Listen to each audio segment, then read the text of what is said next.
Hi everyone, सरल academy में आपका स्वागत है। मैं उम्मीद करता हूं आप सभी की पढ़ाई बहुत अच्छी चल रही होगी और आपने हमारे पिछले दो वीडियोस देखे होंगे। पिछले दो वीडियोस में हमने बात करी थी विलयन के प्रकार और उसकी अगले वीडियो में बात करी थी सांद्रता के पदों का, जिसमें हमने सबसे पहले कवर कर लिया था, कदर नहीं होता कवर होता है, कवर कर लिया था द्रव्यमान आयतन प्रतिशत, जिसे आप बोलते हैं वेट आउट ऑफ वेट। तो किससे किसका वेट? द्रव्यमान प्रतिशत। ठीक है, तो यहां पर शत आ गया, क्या? प्रतिशत। तो विलयन के 100 भार भागों में उपस्थित विलय के भार भागों की संख्या ही कहलाती है क्या? द्रव्यमान प्रतिशत। सपोज करो इसके यदि हम 100 हिस्से करें और 100 हिस्से में जो विलय की मात्रा होगी या विलय का द्रव्यमान होगा वही होगा क्या? द्रव्यमान प्रतिशत। इसी प्रकार से हमने जो अगला पद देखा था वो था आयतन प्रतिशत, वॉल्यूम आउट ऑफ वॉल्यूम, जिसमें हम ये बोल सकते थे कि विलयन के यदि हम 100 आयतन भाग करें तो उन 100 आयतन भागों में उपस्थित विलय के आयतन भागों की संख्या ही आयतन प्रतिशत। तीसरा पद जो हमने पढ़ा था वो था द्रव्यमान आयतन प्रतिशत, मतलब वेट आउट ऑफ वॉल्यूम। किसका वेट आउट ऑफ वॉल्यूम? तो वही विलयन के 100 आयतन भागों में उपस्थित विलय के भार भागों की संख्या ही कहलाती है द्रव्यमान आयतन प्रतिशत। वही इसके यदि 100 आयतन भाग हम करें और उसमें द्रव्यमान विलय का देखें कितना है, उसी का जो मान होगा वही होगा क्या? द्रव्यमान आयतन प्रतिशत। इसके बाद में चौथा जो हमने पढ़ा था वो था क्या? मोल अंश। मोल अंश को प्रदर्शित करते हैं काय से? एक्स से।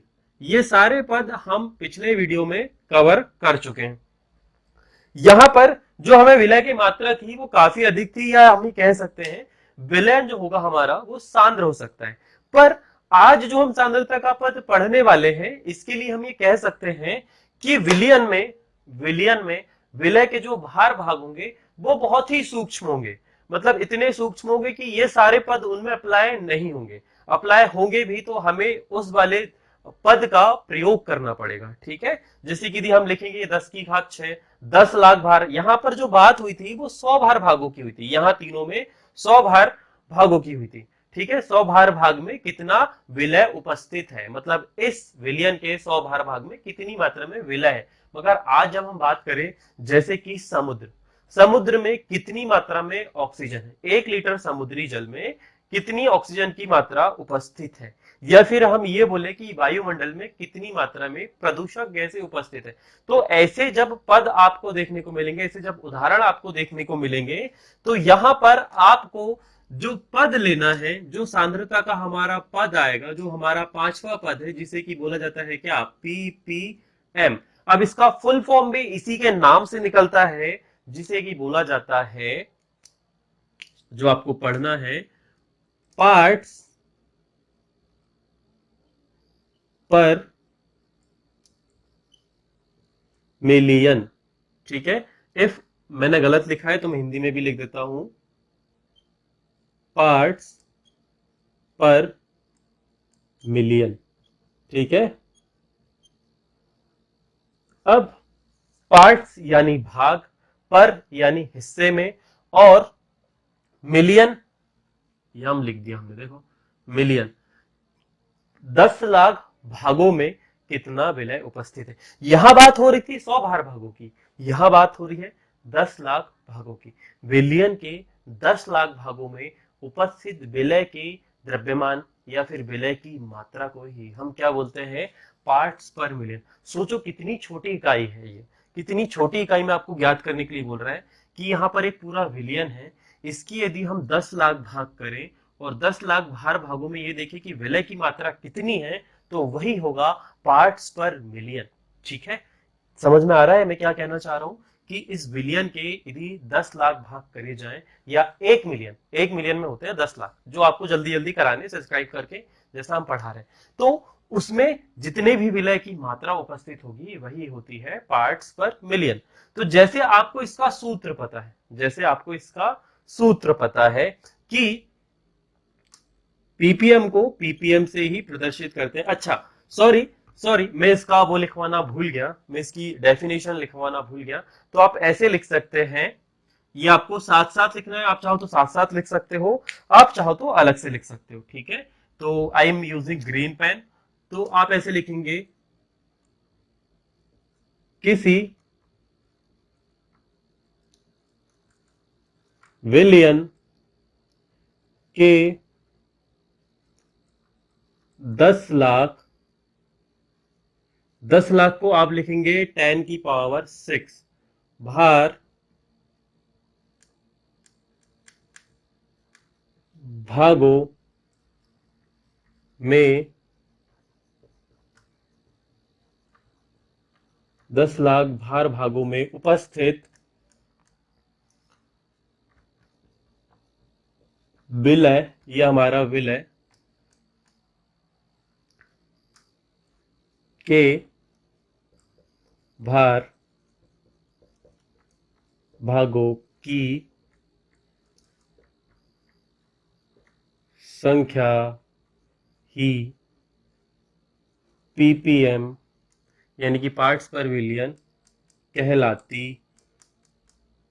है। इस प्रकार की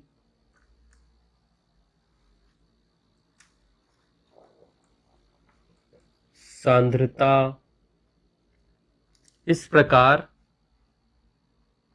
प्रकार लिखेंगे आप, पीपीएम कहलाती है। इस प्रकार के सांद्रता के पद का प्रयोग उन विलियनों के लिए किया जाता है जिनमें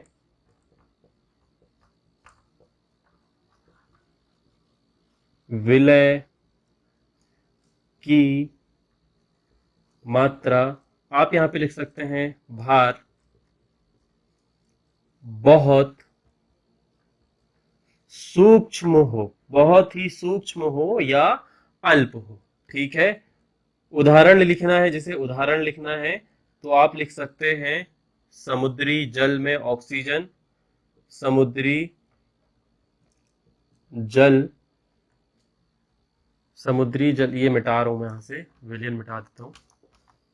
समुद्री जल में O2 की मात्रा, या फिर प्रदूषण में, या फिर वायुमंडल में प्रदूषित गैसों की मात्रा। ठीक है, ये इसके लिए पीपीएम का प्रयोग किया जाता है। अब आप सभी को पता है कि आयतन यानी कि द्रव्यमान प्रतिशत में हमने किसका प्रयोग किया था? हमने ये प्रयोग किया था, फिर से रिपीट कर देता हूं कि मान लीजिए इसके हम 10 लाख भाग करें, तो 10 लाख भाग में जो विलय की संख्या होगी वही होगी पीपीएम। तो सबसे पहले एक भाग का निकाल लो। यदि इसके 10 लाख भाग करें और 10 लाख में से एक भाग का हम निकालें, तो ये होगा कुछ इस प्रकार से। देखो, एक भार भाग में उपस्थित विलय कितना होगा बेटा? आपको यदि पूरे विलियन के 10 लाख भार करने हो तो आप कैसे निकालोगे? तो सिंपल है, बहुत ही सिंपल है। आप सबसे पहले लिखेंगे विलय, विलय का द्रव्यमान बटे पूरे विलियन का द्रव्यमान, है ना? इस प्रकार से आप एक एक भाग का निकाल लोगे। पर ध्यान रहे, हमें विलियन के एक भाग का नहीं निकालना, हमें कितने भाग का निकालना है? हमें निकालना है 10 लाख भाग का। कितने भार का निकालना बेटा? 10 लाख, 10 लाख भार भागों में उपस्थित विलय की संख्या। तो सेम हमारा फॉर्मूला जो द्रव्यमान प्रतिशत पे था, ये वाला जो फॉर्मूला है, सिमिलर इसको ऐसे का ऐसे ही रखना है आपको। सेम का सेम ऐसे ही उठा के लिख दो, विलय का द्रव्यमान बटे विलयन का द्रव्यमान इंटू 10 की पावर 6। इस प्रकार से पीपीएम का सूत्र हमें मिल चुका है। हमने सिर्फ यहां क्या करा, 100 की जगह हमने 10 की पावर 6 यानी कि 10 लाख लिख दिया, यानी कि 1 मिलियन लिख दिया। तो इस प्रकार से हमारा जो अगला सांद्रता का पद है वह कंप्लीट होता है। अब बढ़ते हैं हम अगले वेरी इंपॉर्टेंट, देखो ये जो प्रश्न हम अभी कर रहे हैं, ये जो हम पढ़ रहे हैं, ये तो 4 नंबर के प्रश्न में आए। कैसे आएंगे बता दो। निम्न पर टिप्पणी लिखिए, उसमें दिया होगा आपको मोल अंश, द्रव्यमान प्रतिशत, पीपीएम या फिर मोलरता। इन सब की परिभाषा लिखिए और इनके बारे में बताइए, या फिर इनका सूत्र बताइए। या फिर 2 नंबर में प्रश्न आ सकता है। तो कुछ इस प्रकार से इनसे प्रश्न बन सकते हैं। पर जैसे जैसे ये हम आगे बढ़ेंगे इनकी महत्वपूर्णता बढ़ती जाएगी, क्योंकि इन्हीं सूत्र से आगे अणुसंघ गुणधर्म रिलेट करेंगे और वो बहुत इंपॉर्टेंट है। उनसे हर बार मैक्सिमम टाइम ये देखा गया है, ये तो न्यूमेरिकल क्वेश्चन बने हैं या फिर उनसे आपके लिए ये बोला गया है कि अणुसंघ के गुणधर्म का जो संबंध है वो सांद्रता के पदों से आप स्थापित करके बताइए। सांद्रता के पदों से स्थापित, फॉर एग्जांपल आपसे ये बोलते हैं कि वाष्प दाब में अवनमन क्या है, लिखिए और वाष्प दाब में अवनमन का मूललता से संबंध स्थापित कीजिए। 4 नंबर के लिए आते हैं ऐसे प्रश्न, ठीक है। तो इस प्रकार से इन्हें समझना जरूरी है। तो अगला जो हमारा सांद्रता का पद है वह है मूलरता। वह क्या है, मूलरता, ठीक है। तो यहां पर जो बात होगी वो लीटर पे बात होगी। जब बात होगी किसकी होगी, मोलरता की, तो यहां पर बात होगी लीटर में, ठीक है। अब किसके लीटर में, तो ये जो बात होगी हमारी वो होगी विलियन के लीटर में, ठीक है। हमारा जो विलियन है, हमारा जो विलियन है इसकी मात्रा, हमारा जो विलियन है इसकी मात्रा 1 लीटर होनी चाहिए। कितनी होनी चाहिए, 1 लीटर होनी चाहिए। तब जाके मोलरता आप ज्ञात कर सकते हो, ठीक है। अब 1 लीटर नहीं है तो आपको 1 लीटर में बदलना होगा, ठीक है। और 1 लीटर है तो बहुत अच्छी बात है। तो मोलरता का जो पद है वो ये कहता है कि विलियन के 1 लीटर में उपस्थित विलय के मोलों की संख्या ही मोलरता कहलाती है, ठीक है। अब ये बोला जा रहा है हमने भार भाग हटा दिया, हमने मोल अंश हटा दिए, हमने पीपीएम हटा दिया। अब यहां पर इन सभी में एक चीज फिक्स थी, यहां पर 10 लाख भार भाग थे, यहां पर 100 भार भाग थे, यहां पर मोल अंश थे, ठीक है। मोल अंश मतलब द्रव्यमान और अणु भार का अनुपात, ठीक है। उसे हम मोल अंश कहते हैं, मोल कहते हैं। और मोल अंश विलय और विलियन के मोल अंश के अनुपात को विलय और विलियन के मोलों का अनुपात को ही क्या कहते हैं, हम मोल अंश। आप यदि देखोगे सूत्र से तो आपको पता चल जाएगा, ऊपर तरफ विलय के मोल रहेंगे, नीचे तरफ विलियन के मोल रहेंगे। तो इन दोनों का अनुपात जो है वो क्या कहलाता है, मोल अंश। और मोल ज्ञात करने का सूत्र ये होता है कि आप किसी भी चीज का द्रव्यमान ले लीजिए और उसमें अणुभार का भाग दे दीजिए, तो आपको मिल जाएगा क्या, मोल, ठीक है। ये सारे सूत्र में लिखवा चुका हूं। तो अब जब हम अगले सांद्रता के पद में आएंगे, जो हमारा अगला सांद्रता का पद है जो कि बहुत ज्यादा इंपॉर्टेंट है, जिससे कि प्रश्न बनते हैं, जिससे कि ऑब्जेक्टिव बनते हैं, जो कि एक वर्ड के लिए आता ही आता है, उसका नाम है मोलरता। क्या नाम है इसका, मोलरता। मोलरता कब अप्लाई होती है, मोलरता अप्लाई होती है 1 लीटर विलियन में। जब भी आप मोलरता की बात करेंगे तो विलियन के 1 लीटर में, विलियन के 1 लीटर में उपस्थित जो हमारे डॉट डॉट दिख रहे हैं, यानी क्या, विलय के मोलों की संख्या ही मोलरता कहलाती है, ठीक है। अब आपको क्या लेना पड़ेगा, मान लीजिए आपने 1 लीटर दूध लिया, ठीक है। 1 लीटर दूध में आपने जितनी भी शक्कर मिलाई, जितनी भी शक्कर मिलाई, तो जो शक्कर के मोल है वही कहलाएगी उस विलियन की मोलरता। बताओ समझ में आया। यदि उदाहरण अच्छा लगा होगा तो लाइक कर देना, ठीक है। 1 लीटर दूध में यदि आप कुछ भी मात्रा में शक्कर मिलाते हैं तो जितनी भी मात्रा में आपने शक्कर के मिलाई वही कहलाएगी उस विलियन की मोलरता। चलो इससे समझने की कोशिश करते हैं। तो इसकी सबसे पहले आप लिखेंगे क्या, परिभाषा। तो परिभाषा लिखते हैं अब हम, आपको थोड़ा सा ध्यान देना है और समझना भी है, ठीक है। अब इससे कुछ ऑब्जेक्टिव बनते हैं और इसकी कुछ इकाई भी होती है, और इसके बाद में इससे आपको अंतर भी देखने को मिलते हैं। हर बार हम बोलते हैं कि इससे अंतर आएगा, पर अभी तक मिला नहीं है, हो सकता है 2 नंबर के लिए आ जाए। तो अब यहां पर आपकी डेफिनेशन रहेगी विलियन के 1 लीटर आयतन में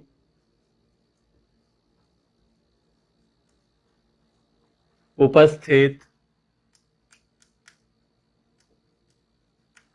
विलय के,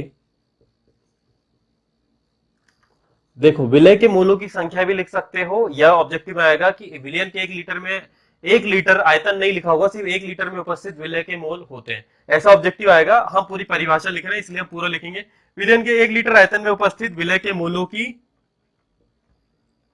संख्या क्या कहलाती है बेटा? मोलरता कहलाती है। ठीक है, ध्यान से सुनना एक एक शब्द, मोलरता कहलाती है। अब इसी से हम इसका सूत्र निकालेंगे। देखो ये बार बार हमारी हिंदी गलत हो जाती है, पर कोई बात नहीं, बाद में हम करेक्ट कर लेते हैं। कहलाती है, विलियन कितना होना चाहिए? 1 लीटर। चलो अच्छा, इसे कैपिटल एम से दर्शाते हैं। ठीक है, अब मैं बार बार मोलरता नहीं लिखूंगा, मैं कैपिटल एम लिखूंगा। प्रदर्शित करते हैं। ठीक है, मोलरता को कैसे प्रदर्शित करते हैं? कैपिटल एम से। अब एम बराबर होता है, सूत्र से ही हम मान निकालेंगे, विलियन का आयतन कितना होना चाहिए? 1 लीटर। तो यहां पे लिखेंगे आप 1 लीटर, या फिर आप लिख देंगे विलियन का आयतन।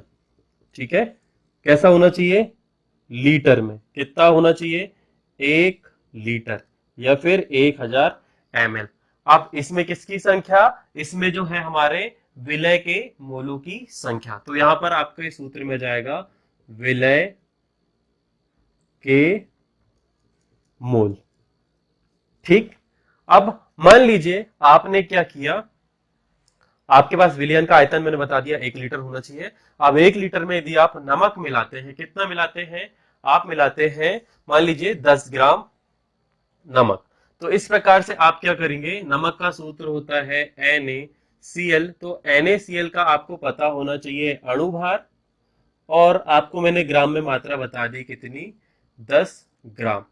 तो इन दोनों का आपको अनुपात निकालना है। तो 10 ग्राम आप लेंगे NaCl, और अणुभार आपको इन दोनों का निकाल लेना है। तो Na का परमाणु क्रमांक होता है 11, 11 दूनी 22, इसका होता है 23, और इधर से आप देखेंगे तो इसका भी परमाणु द्रव्यमान आपको दोनों का पता करके यहां पर इसके नीचे भाग दे देना है। तो जो भी आपका आ जाएगा वो क्या निकल के जाएगा? आपका विलय के मोलों की संख्या आपको पता चल जाएगी।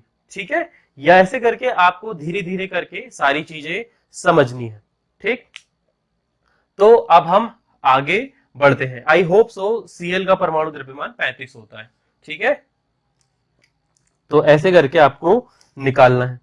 चलिए जी, तो ऐसे करके आप मोलरता ज्ञात कर सकते हैं। ठीक है, अब मोलरता से कुछ ऑब्जेक्टिव बनते हैं कि मोलरता ताप बढ़ने पर घटती है।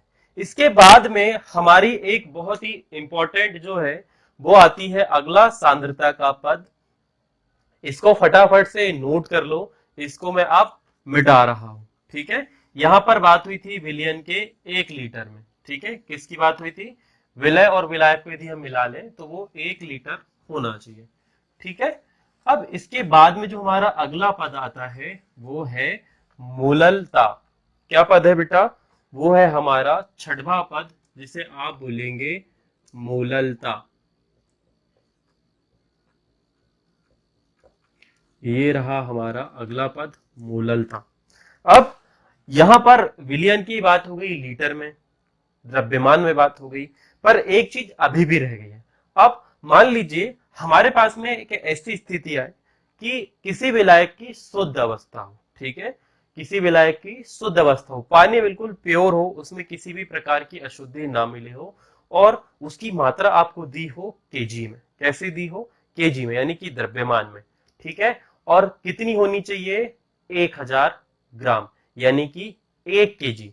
तो 1 किलोग्राम विलायक में 1 किलोग्राम विलायक में उपस्थित विलय के मोलों की संख्या ही क्या कहलाती है? मोललता। क्या कहलाती है बेटा? मोललता। यहां पर बात होगी शुद्ध विलायक की, ठीक है। तो आप ये लिखेंगे विलियन नहीं, विलायक। विलियन तो दोनों को मिलाने के बाद बनता है, यहां पर बात हो रही है सिर्फ विलायक की। तो यहां पर जो हमारा विलायक है इसकी मात्रा कितनी होना चाहिए? या तो 1 kg होना चाहिए, और 1 kg में यदि ग्राम में कन्वर्ट करें तो 1000 ग्राम होना चाहिए। अब यदि ये नहीं है तो हमें बनाना पड़ेगा, ठीक है। तो आप ये लिखेंगे विलायक के 1000 ग्राम, मैंने जी ऑलरेडी लगा दिया तो आप ऐसे लिख सकते हैं 1000 ग्राम में उपस्थित विलय के मोलों की संख्या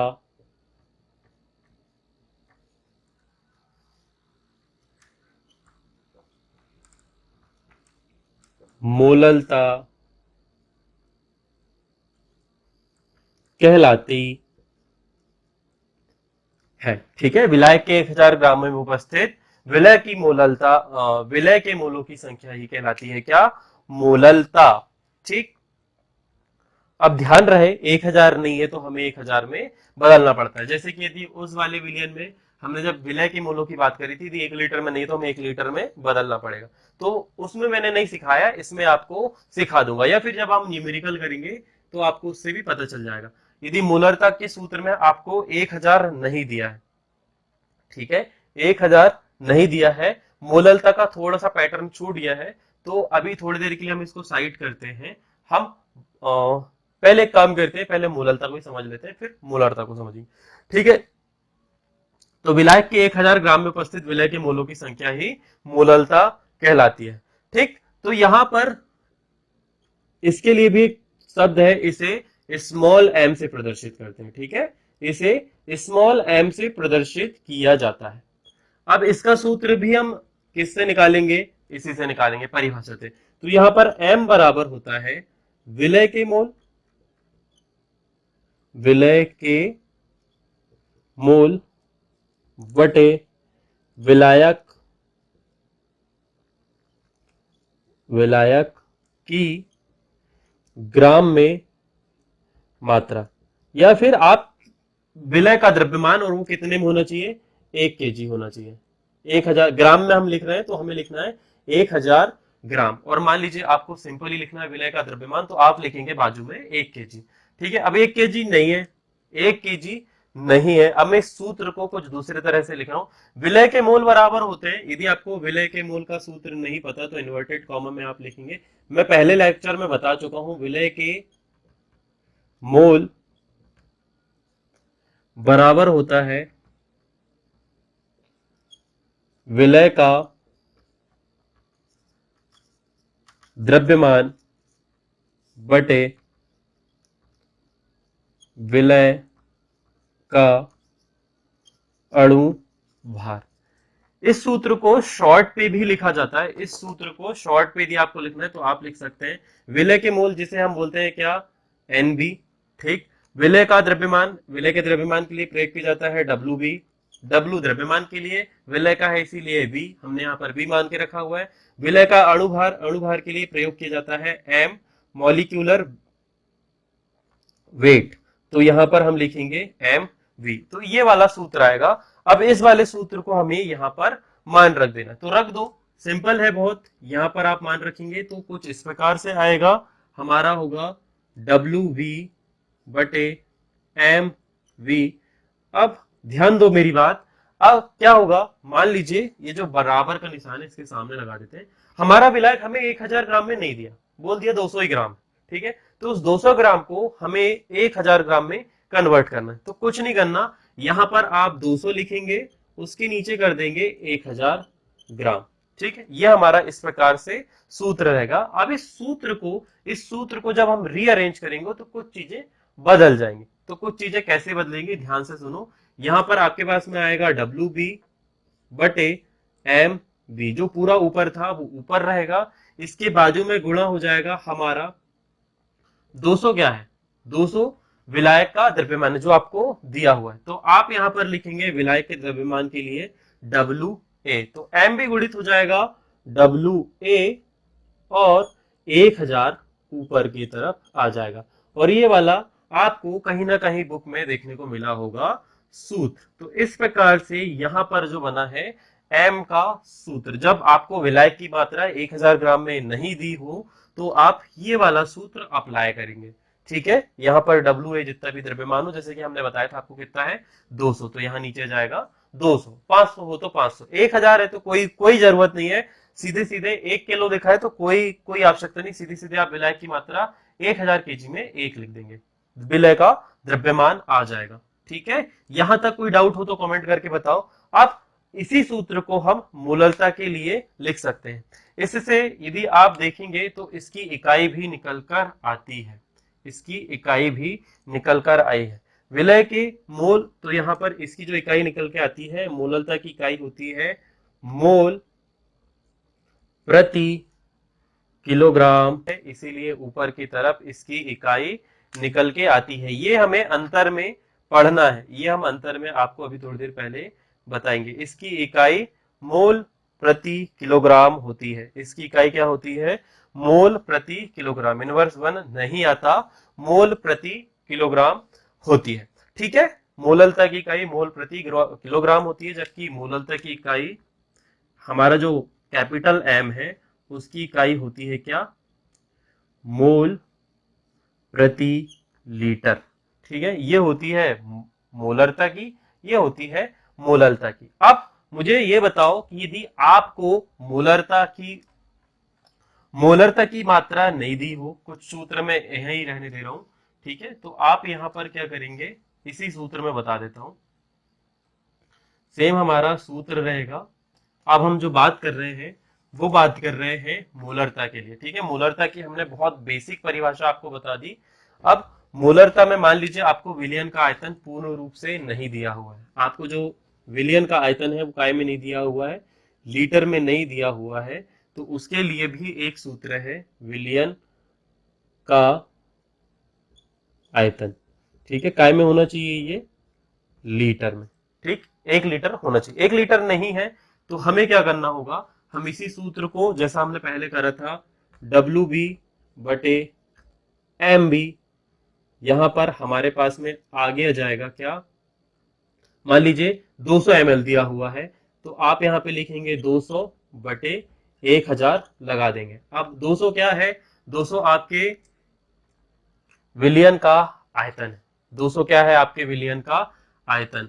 तो आप यहां पे करेंगे विलियन के आयतन के लिए VmL, विलियन के आयतन के लिए जो शब्द प्रयोग होगा वो होगा VmL। अब सूत्र को रीअरेंज कर दीजिए, तो यहां पर आएगा WB बटे MB इंटू VmL इंटू 1000, ये हमारा हो जाएगा मोलरता का सूत्र। किसका सूत्र हो जाएगा, मोलरता का। मैंने छोटा सूत्र लिखाया था पहले, अभी आपको करा दिया बड़ा।